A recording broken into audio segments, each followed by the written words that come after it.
હવે આ 3 વર્ષ દરમિયાન આ રોડમાં કશું બી થાય તો તમારે કરવાનું, બરાબર?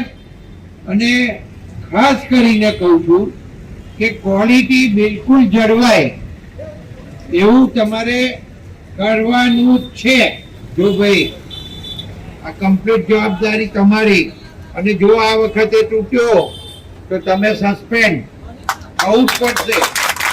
આમાં નહીં ચાલે, કારણ કે આ રોડ ઉપર થી ટ્રાફિક એ વિશેષ ટ્રાફિક રહે છે. જાહેરમાં અધિકારીઓને ઉધડા લેતા ભાજપના નેતા એ ધારાસભ્ય દેખાયા છે. 2.36 કરોડના વિકાસના કામોનું ખાક મુહૂર્ત કરવામાં આવ્યું છે. રોડ બનાવનાર કોન્ટ્રાક્ટર અને માર્ગ અને મકાન વિભાગના અધિકારીઓને આડે હાથ લઈ લીધા છે.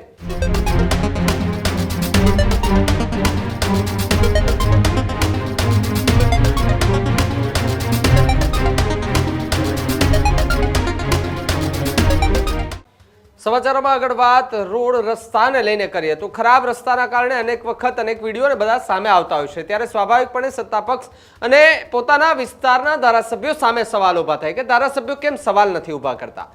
હવે જો ભારતીય જનતા પાર્ટીના કોઈ ધારાસભ્ય એ અધિકારીઓને ઉધડા લઈ લેતો, જી હા, એક વિડીયો સામે આવ્યો છે કે જેમાં જાહેરમાં અધિકારીઓને ઉધડા લેતા ભાજપના નેતા એ ધારાસભ્ય દેખાયા છે. નડિયાદ ભાજપના ધારાસભ્ય કે જે નવા ડામર રોડ અને સિમેન્ટ આરસીસી રોડના ખાક મુહૂર્ત દરમિયાન એમણે નિવેદન આપ્યું છે. 2.36 કરોડના વિકાસના કામોનું ખાક મુહૂર્ત કરવામાં આવ્યું છે.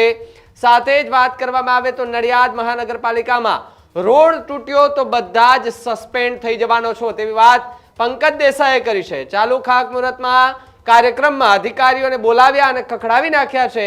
રોડ બનાવનાર કોન્ટ્રાક્ટર અને માર્ગ અને મકાન વિભાગના અધિકારીઓને આડે હાથ લઈ લીધા છે. ભાજપના ધારાસભ્યોએ જાહેરમાં અધિકારીઓને ઉધડા લેતા જે છે તે હાલ જોવા મળી રહ્યા છે.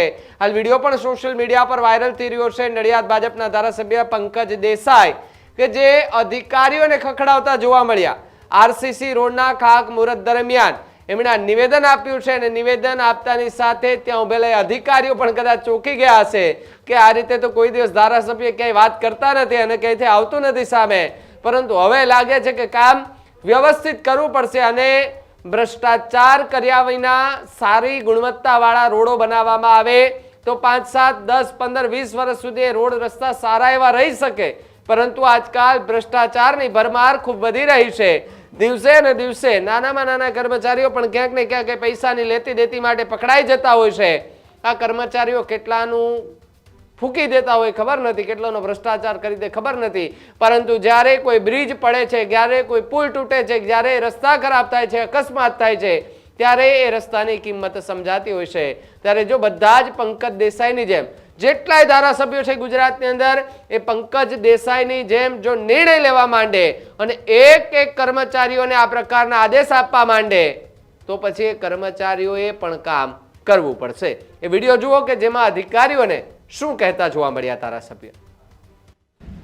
સીસી રોડ અહીંથી જે છે એ 1600 મીટરનો છે, 1600 મીટરનો એ સીસી રોડ થવાનો અને એની પહોળાઈ છે 5.5 મીટર, એટલે લગભગ 16-17 ફૂટ 17 ફૂટની આજુબાજુ એની પહોળાઈ હશે. તો એ પહેલો ભાગ આપણો સીસી રોડ છે અને બીજો ડામરનો રોડ છે એ 1600 મીટર છે. એ મરીડા બાજુનો આખો ભાગ છે. એટલે જે જગ્યાએ પાણી ભરાય છે અને પાણી ભરાવાના કારણે રસ્તો તૂટે છે એ ભાગ આપણે સીસી રોડ તરીકે લીધો છે.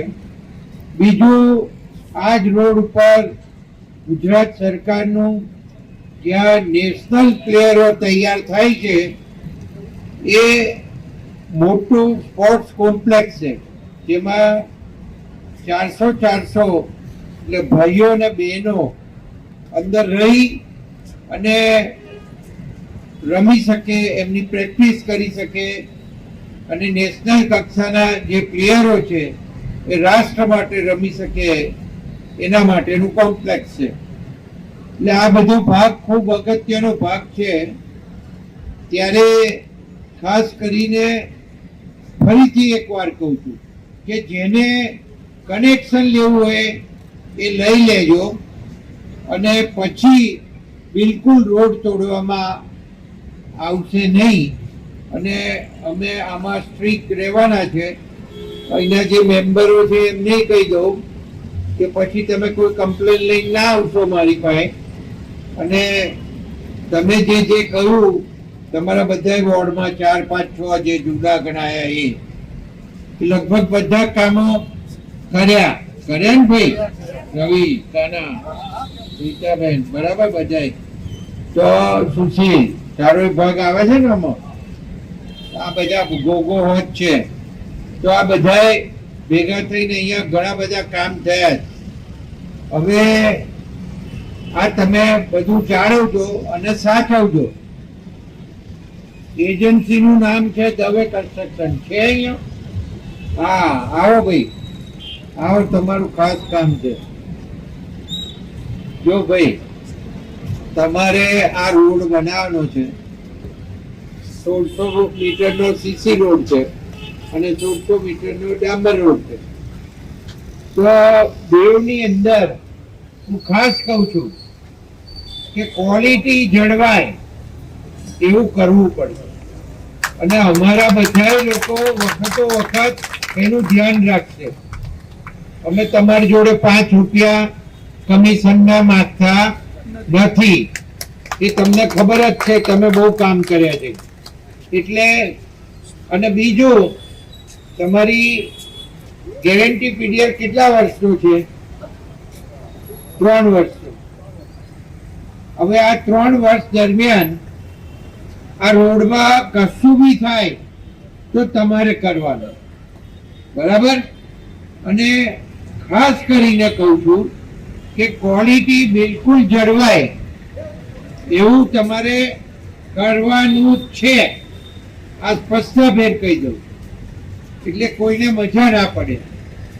કારણ કે હવે ઇલેક્શન આવવાનું એટલે ફૂટી નીકળશે, બધા બહાર આવશે.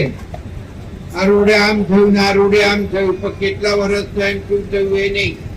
પણ આ રોડ તો ચોમાસામાં પાણીને લીધે તૂટી જાય છે. એટલે આ બધું આપણે આયોજન કરીને આ વખતે ખાસ કર્યું છે. જિલ્લા પંચાયતનો એસો કઈ છે ભાઈ? અહીં આવી જાવ તમે, અહીં ભરો.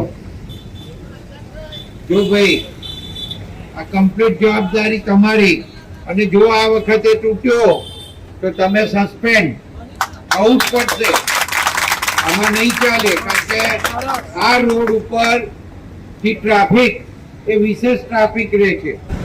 અને તમે હમણાં રોડ બનાવ્યો હતો, કેટલો ટાઈમ થયો? કેટલો ટાઈમ થયો? હા, 3 વર્ષ હમણાં પૂરા થયા છે. તો એ પહેલા ઘણી વાર તૂટી ગયો. એટલે આ ના બને એ તમારે હવે જોવાનું. અને સેમ્પલો લેજો, એ ના નહીં કે, બરાબર? સેમ્પલ લઈને તમે ક્વોલિટી જળવાય છે કે નહીં એની ખાસ કાળજી રાખવી પડશે, બરાબર? તો આ અમારી જે રજૂઆત છે એ બધા વતી, અમે આ પ્રજા વતી, અમારા મેમ્બરો વતી, બધા વતી